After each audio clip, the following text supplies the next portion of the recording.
আসসালামু আলাইকুম, কেমন আছেন সবাই? এই কাগজের গ্লাসগুলো তো আমরা প্রায় সবাই চিনে থাকি।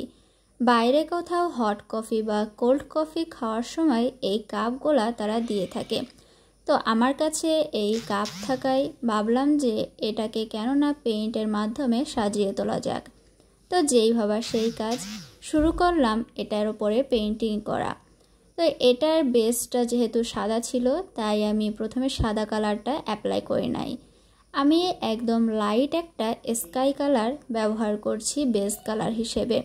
তুলির সাহায্যে আমি এটাকে উপর থেকে নিচ বরাবর টেনে টেনে কালারগুলো করে নিচ্ছি। আমার কাছে কোনো রেফারেন্স পিক ছিল না, এজন্য আমি আমার পছন্দ মতো কালারগুলো অ্যাপ্লাই করে নিচ্ছি। এরপরে নিচের সাইডে একটু বর্ডার মতো ছিল, সেখানে আমি একদম ডার্ক যে ব্লু কালারটা থাকে সেটা অ্যাপ্লাই করে নিচ্ছি। হোয়াইট কালারের সাথে সবসময় ডার্ক কালারটা একটু বেশি ম্যাচ করে, এজন্য আমি যে বর্ডার সাইডগুলো সেখানে ডার্ক ব্লু কালারটা ব্যবহার করেছি, আর যে বডি সাইড সেখানে আমি হালকা যে ব্লু কালার থাকে স্কাই কালার যেটা সেটা ব্যবহার করেছি। তো এরপরে ওপরের সাইডে যে উঁচু একটু জায়গা বর্ডারের মতো থাকে সেখানে আমি ডার্ক ব্লু কালার অ্যাপ্লাই করে নিয়েছি। বডি সাইডে এবার আমি ছোট ছোট কিছু ফুল এঁকে নিচ্ছি। ফুলগুলা আঁকার জন্য আমি ডার্ক ব্লু কালারের সাথে সাদা কালারটা ব্যবহার করছি। ডার্ক ব্লু কালার তুলিতে নিয়ে তুলির আগায় হালকা একটু সাদা কালার নিয়ে তারপর আমি ফুলগুলো এঁকে নিচ্ছি। এতে করে ফুলগুলা খুব সুন্দরভাবে ফুটে ওঠে। ফুলগুলো আঁকতে কেন জানি আমার একটু বেশি ভালো লাগে, কারণ এই ফুলগুলো আঁকা অনেক বেশি সহজ। ঝামেলা ছাড়া কোনো ফুল আঁকতে হলে এই ফুলগুলো আঁকাটাই আমার কাছে বেস্ট মনে হয়।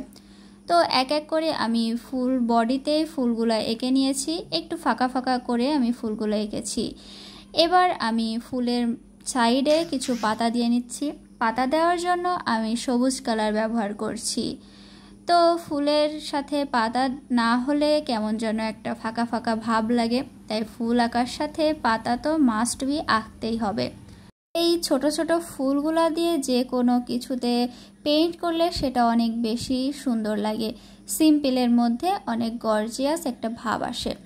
ফুলের সাথে পাতাগুলা দেওয়ার পরে একটু খালি খালি মনে হচ্ছিল, সেই ভাবটা দূর করার জন্য আমি এখানে সবুজ কালার দিয়ে কিছু ছোট ছোট পাতার মতো করে এঁকে দিচ্ছি, যাতে করে এগুলা দেখতে আরও বেশি সুন্দর লাগে।